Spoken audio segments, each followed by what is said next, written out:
I keep two pet snakes, one green, one white. Every night when I sleep, I get this feeling, like two icy things are coiling around my entire body, and I keep hearing voices in my ear. My turn tonight. And then right after, this faint, tingly, numbing sensation washes over me. Then I just get yanked into this shattered, fragmented dream, like a drowning person desperately grabbing for anything to hold on to. But the last thing I grabbed in that dream, two ice-cold feet. You little dummy and still not behaving? How greedy can you be? You want both of us? Rewind to a few days earlier. I was dropping two lab mice into the tank. Changing bye-bye, dinner time. Inside the tank, my two arm-thick snakes, one green, one white, were just draped over a branch, lazily soaking up the heat lamp. They couldn't care less about the mice. One glance, then right back to sleep. There were still mice from last time huddled in the corner, except they were already dead. I checked them. Their gallbladders had burst, scared to death, literally. At first I was worried. These two weren't eating or drinking, I thought they'd die. But after a while, they were totally fine. They were actually growing. Even so, I still dropped in two fresh mice every week just in case they got hungry. I honestly paid more attention to them than I did to myself. They were the key to me graduating after all. I checked the time, almost 6. Oh no, I'm gonna be late. I washed my hands, grabbed my bag, and bolted. My roommate Wydong called out, "What's the rush? You got a date with that senior girl?" My face went red. Stop it. She's just thanking me for fixing her laptop. All right, I'm just messing with you. But hey, when you two get married, don't forget to invite me to dinner. Wydong kept joking around as I headed out. Neither of us noticed. The two snakes in the tank had opened their eyes, staring straight at me. Cold as ice. I got back to the dorm at 11 p.m. Wydong was already knocked out. I tiptoed through my nighttime routine. The snakes clocked me the second I walked in. Their eyes tracked my every move. That cold, dead stare sent a shiver straight down my spine. Cold-blooded animals, man. I've been taking care of them this whole time, and they look at me like I'm a stranger. Anyway, I lay down, and suddenly I just couldn't fall asleep. We'd gone to a coffee shop that evening, me and my senior. I don't normally drink coffee, I'm 1 cup, and I'm wired all night. I was half asleep, half awake, when I felt someone slide open the curtain on my bed. I tried to move, couldn't. Then something slipped under my blanket. Smooth, slithery. This guy smells like another woman, gross. That's ridiculous. I literally just washed up, there's nothing on me. My head was spinning, and my half-asleep brain just started following along with what she said. My eyes wouldn't open. Looks like we've been too nice to him. He doesn't even know his place. A voice came from the right side, just as cold, but lower, deeper. Guess we need to teach our little dummy a lesson tonight. The moment she said teach him a lesson, the voice on the left had this little smile in it, like the idea genuinely thrilled her.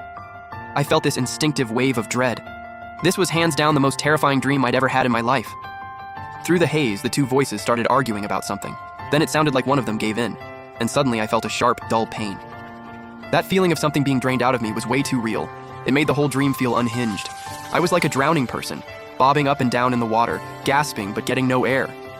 A woman let out this soft, teasing laugh, and in an instant, something flickered awake in my brain. A scattered fragment of a memory. This dream. I'd had it before. I reached out my hand. Naughty little thing, you're so greedy, aren't you? That flirty, teasing voice made my skin crawl. Then out of nowhere, music. The weight pressing down on me, the drowning feeling, gone instantly. I jolted upright. It was already morning. Sunlight was filtering through the curtain and the fear in my chest just melted away. That music was Wydong's alarm. Right then and there, I'd never been so happy to hear an alarm in my life. That man literally saved me, because that dream felt too real. Like it actually happened. I looked down. The bed was a mess. There was a wet patch on the sheet. Probably from all the thrashing I did trying to wake up. Around the same time, Wydong slid his curtain open, rubbed his eyes, and immediately spotted the two snakes in the tank, sitting there all calm with their eyes shut. Dude, your snakes are so weird, they literally won't eat mice. The two mice were crammed into the corner, tiny red eyes wide with pure terror. Yeah, it is pretty strange. My name's Dai Hao. I'm a biology master's student, 2nd year. These two snakes, I found them on a fieldwork trip out in the mountains a while back. They didn't match any species I'd ever seen. The people with me that day were my cool, no-nonsense supervisor, and this adorable junior who was 1 year below me. Dai Hao, weren't you just saying you had no idea what to write your thesis on? She had this sweet smile with 2 little dimples, and she'd somehow slipped right up next to me without me noticing. I turned my head and nearly kissed her cheek. I jumped back fast, heart racing, trying to pull myself together. She didn't even notice, just kept smiling at me, and something about that hit different. I looked over at my supervisor. My supervisor's usually stone-cold face gave a small nod. Oh my god, if you've actually found a new subspecies, that's the best research breakthrough you could ever have. Your name would be in the textbooks, right alongside these two snakes. Who wouldn't want to make a mark in their field, right? But my first priority was just graduating.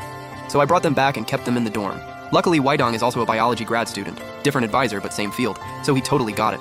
Wydong kept a few foxes too, but because of species regulations, his had to stay in the lab. But I was getting worried. It had been almost half a year since I brought them back, and these two snakes were basically in hibernation mode 24/7. I couldn't observe anything useful. I had 1 year left before graduation, and I still needed actual data.